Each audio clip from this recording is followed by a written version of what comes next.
계속해서 광주 전남권이었습니다. 완도에서 실종된 광주 초등학생 일가족의 행방이 한 달 가까이 오리무중입니다. 실종된 조양 가족의 부재를 가장 먼저 알아챈 곳은 조양이 다니던 학교였습니다. 학교 측의 신고로 경찰 수사도 뒤늦게 시작됐는데요. 오랜 시간 학교를 떠나는 장기체험 학습 학생들에 대한 안전망이 제대로 갖춰졌는지 김혜정 기자가 취재했습니다. 실종되기 2주 전 조양의 부모는 학교 홈페이지에 교회 체험학습을 신청했습니다. 신청일로부터 이틀이 지난 5월 19일부터 다음 달인 6월 15일까지 제주도 여행을 한다고 적었습니다. 하지만 조양은 체험학습이 끝난 다음 날 등교하지 않았고 그 다음 날도 부모와도 연락이 닿지 않자 담임교사는 결석 시작일로부터 나흘째 되는 날 주민센터 직원과 함께 조양의 집을 방문했습니다. 수상한 낌새를 알아차린 학교 측이 다음 날 경찰에 실종 신고를 한 겁니다. 학교 측 신고로 경찰 수사가 시작된 시점은 현재까지 파악된 실종일로부터 21일이 지난 후였습니다. 이번에 조양이 신청한 체험학습의 경우 초중등 교육법에 따라 부모의 동의와 정확한 사유만 있으면 학교장이 언제든 허락할 수 있습니다. 한마디로 학교에 출석하지 않고도 수업으로 인정받을 수 있다는 얘긴데요. 이 때문에 장기 체험학습을 떠난 학생들의 안전을 면밀히 살펴볼 수 있는 제도적인 장치가 필요하다는 지적이 나오고 있습니다. 실제 인천에서는 지난해 부모 학대로 숨진 초등학생 3학년생 사건을 계기로 가정학습이나 체험학습이 길어질 경우 담임이 학생과 직접 통화해 안전 유무를 확인하고 있습니다. 5일 이상 장기 체험학습 할 때는 반드시 담임교사가 한 번 이상 전화를 해서 아이들 목소리를 직접 확인하시는 거예요? 네, 맞습니다. 실종된 조윤아 양이 신청한 체험학습은 올 들어서만 7차례. 현재까지 진행된 수업 70여일 가운데 절반 가까이 학교에 나오지 않았습니다. KBS 뉴스 김혜정입니다. 광양시가 정윤화 당선인의 취임에 맞춰 시장 집무실 리모델링 계획을 세워 논란이 일고 있습니다. 집무실 청소 용역에만 약 400만 원 등 수천만 원을 들이려 했던 이 계획은 KBS 취재가 시작되자 전면 보류됐습니다. 김호 기자입니다. 광양시청 본청 2층에 자리 잡고 있는 시장 집무실입니다. 원형 테이블과 소파, 업무용 책상 등이 놓인 곳으로 정현복 시장이 큰 문제 없이 8년간 써온 공간입니다. 그런데 광양시가 정인화 당선인의 시장 취임을 앞두고 리모델링 추진 계획을 세웠습니다. 집무실 벽지는 모두 새로 바르고 사용하는 데 문제가 없는 업무용 책상이나 시장실 입구 파티션도 낡았다는 이유로 모두 교체할 계획이었습니다. 집무실 조명은 더 밝은 것으로 테이블 유리도 흠집이 있다며 교체 대상에 포함됐습니다. 심지어 100제곱미터도 안 되는 집무실 안팎 청소를 위해 약 400만 원을 들여 용역도 맡길 예정이었습니다. 일부 시장직 인수위원들이 시장실을 방문해 현장을 점검한 것으로 확인됐는데 광양시는 개선이 필요하다고 판단했을 뿐 당선인 측과는 무관한 계획이라고 설명했습니다. 시장실이라는 것이 우리 광양시의 그 대표 사무실 아닙니까? 그러면 시민들이 접객을 많이 하는 장소인데 이미지 개선 측면에서는 그 정도야 당연히. 하지만 이 같은 계획은 최근 윤석열 대통령이 공공기관의 혁신과 비용 절감을 주문한 것과도 대조됩니다. 방만하게 운영되어 온 부분은 과감하게 개선해야 합니다. 강도 높은 지출 구조 조정이 필요합니다. 재정은 꼭 필요한 곳에 써야 하고. 광양시는 KBS 취재가 시작된 이후 정인화 당선인 측의 뜻에 따라 시장실 리모델링과 새 집기 구매 계획을 취소했다고 밝혔습니다. KBS 뉴스 김호입니다. 강기정 광주시장 당선인이 다음 달 1일 광주시청 대회의실에서 취임식을 갖고 민선 8기 업무를 시작합니다. 인수위원회인 새로운 광주시대 준비위원회는 시간 상생 변화에 중점을 두고 취임식을 개최할 예정이고 강 당선인이 취임사 대신 기회와 변화의 광주를 만들기 위한 시정 철학과 구상을 담은 프레젠테이션을 발표할 예정이라고 밝혔습니다. 취임식에는 시민 700명과 전남도 축하사절단이 참석합니다. 더불어민주당 광주서골 지역위원장 공모에 4명이 응모했습니다. 민주당 중앙당은 광주 서구을 지역위원장에 김경만 민주당 비례대표 의원, 양부남 전 부산고검장, 천정배 전 법무부 장관, 이남재 전 광주시 정무수석 등 4명이 응모했다고 밝혔습니다. 민영배 의원의 탈당으로 직무 대행 체제인 광산을은 응모자가 없었습니다. 나머지 6개 지역위원장에는 현역 의원이 응모했습니다.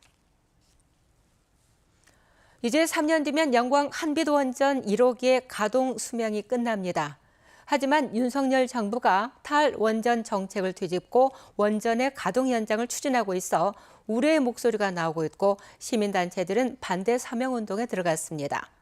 보도에 김혜린 기자입니다. 윤석열 대통령은 문재인 정부의 탈원전 정책을 거칠게 비판했습니다. 우리가 지난 5년 동안 바보 같은 짓을 안 하고 이 원전 생태계를 더욱 탄탄히 구축했더라면은 지금 아마 경쟁자가 전혀 없었을 것이라고. 한국수력원자력은 대선이 끝난 한 달 뒤 원자력안전위원회에 설계 수명이 내년 4월까지인 부산 고리 2호기의 안전성 평가를 요청했습니다. 안전성 평가는 계속 운전을 위한 필수 조치입니다. 영광 한빛원전 1호기의 설계 수명은 2025년 말. 정부 방침대로라면 설계 수명이 2025년까지인 한빛원전 1호기의 수명도 연장될 가능성이 큽니다. 한빛원전 인근에 사는 일부 영광군 주민들도 불안감을 호소하며 반발하고 나섰습니다. 있을 수 없는 일이라고 생각합니다. 어느 정도 이제 돌렸으면은 그만해야죠. 혹시 노후 연장을 해서 만약에 그게 고장이 나거나 사고가 난다면 그 책임은 도대체 누가 질 것인지. 정부는 원전의 수명 연장 신청 기한을 설계 수명이 끝나는 날로부터 최대 5년 전에서 10년 전으로 확대하겠다는 방침입니다. 이렇게 되면 2034년과 2035년에 수명이 끝나는 한빛 3, 4호기의 수명 연장도 윤석열 정부가 결정할 수 있습니다. 경납고 철판 부식과 경납 건물 내 공급 등으로 수차례 문제가 지적돼 온 만큼 우려가 큽니다. 광주 전남 시민사회단체는 반대 서명 운동에 들어갔습니다. 정말 수많은 사고가 있었고 안전하지 않고 지금 거의 40년 동안 가동되는 노후된 핵발전소인데 지금 윤석열 정부가 핵발전소의 수명 연장을 이야기하고 있기 때문에 이것을 저지하기 위해서 경제성을 따진 정부의 탈원전 뒤집기 정책에 안전성에 대한 우려의 목소리가 나오고 있습니다. KBS 뉴스 김혜린입니다.